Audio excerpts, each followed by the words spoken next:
Boys and girls, Benjamin Bakshore here, and we are at that time of year again where the new F1 game has launched. F124 has had some negative hype surrounding it since the closed beta test, but I was hoping everyone was just overreacting a little bit. Boy, was I wrong. So sit back and relax and I will tell you about my experience so far. So it's been about 3 days since launch and I've got about 15 hours or so in game so far, but before we begin on the game, let's go over the launch. The game was supposed to unlock at 11 AM Eastern Standard Time in the US, and like F122, it did not unlock. I already had the game preloaded, so I had a 16 GB download to unlock the game once 11 o'clock hit. Upon finishing the download and install, I was met with this message. I go into the F124 folder only to realize no executable file was present. After restarting Steam a number of times, uninstalling and reinstalling F124, the game was still not launching. It wasn't until an hour later did the full file become available for download. So it wasn't until almost an hour and a half after launch time did I finally get in-game. Better than the 8 hours or so I had to wait for F122, but still doesn't look good for EA and Cody's. Once in game, I finally got to get a feeling for the handling model, and again, it was not good. It reminded me of how the supercars felt in F122 and F123, and I'm glad they got rid of that because nobody ever played with the supercars anyway. The car felt super twitchy and very sensitive. I had to raise my steering lock from 300 degrees to 360 degrees just to get a decent feel. The car was like very oversteery on entry and mid-corner, but very understeery on exit. At some corners you can exit flat out in second gear with no problems, but then in other corners going flat out in third or fourth resulted in the rear end kicking out. And it seems like even with zero rear wing, you could go flat out in corners that you couldn't go flat out with like 15 rear wing in F123, so it just felt really weird. It being day 3, I kind of figured out how to drive around some of these problems, but it seems like the quickest way to get around the track is to power slide through every corner, a trick I still haven't really figured out just yet. Now this might make for some interesting races, as you will have to manage how fast you want to go around the track versus how much tire wear you want to incur, but it just doesn't seem like a fun way to race for me.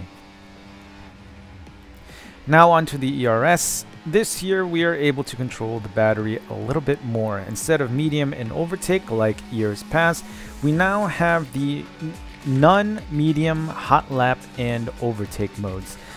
I haven't done in-depth testing, but I kind of have an idea of how it works. None obviously doesn't drain any battery. Medium seems to discharge power while you're accelerating and then stops towards the end of straights.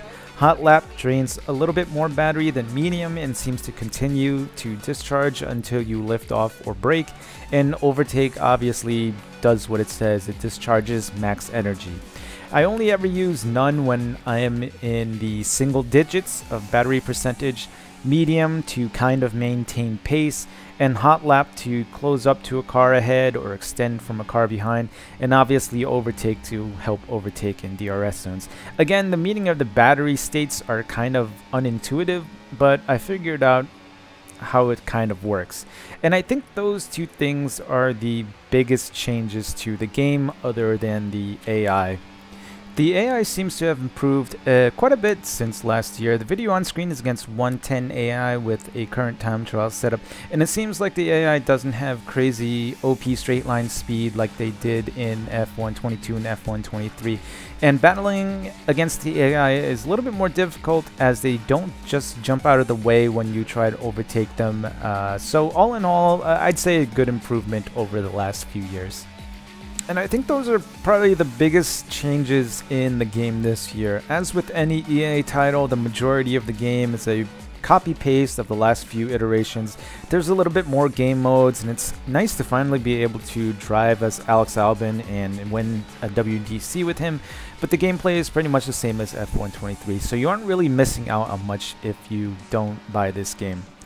Now, EA and Cody's have already addressed the handling issues by saying they were working on a fix, but I just hope it doesn't end up like F122, where handling patch was released after handling patch in the first few months, only to have the game be dead 3 months after launch, and then continue to still run into bugs and glitches weeks before the launch of F123. It's the day before the global launch, so here's hoping there's a day one patch that will fix everything. Both the handling model and the somewhat funky ERS modes. It just seems like it's super easy to recharge the battery, and with DRS being available on lap 2 and the battery being so strong, it just closes the skill gap too much, and it seems like it would be annoying continuously to defend lap after lap because slower drivers can just spam battery after every mistake they make. It's only Champions release +3 and the global launch hasn't happened yet, so it may be a completely different game by tomorrow morning. But if nothing is done soon, I feel like this game will be dead by December for like the 3rd year in a row. Anyways, those are my initial thoughts on the game. If you have early access, let me know what you think of F124 so far. And if you haven't bought it yet, I would say stick to F123 until this game is either fixed or goes on sale. If you think I've earned it, feel free to leave a like, comment, or subscribe, and hopefully I'll get some ranked races up for you all soon. So I'll see you all in the next one.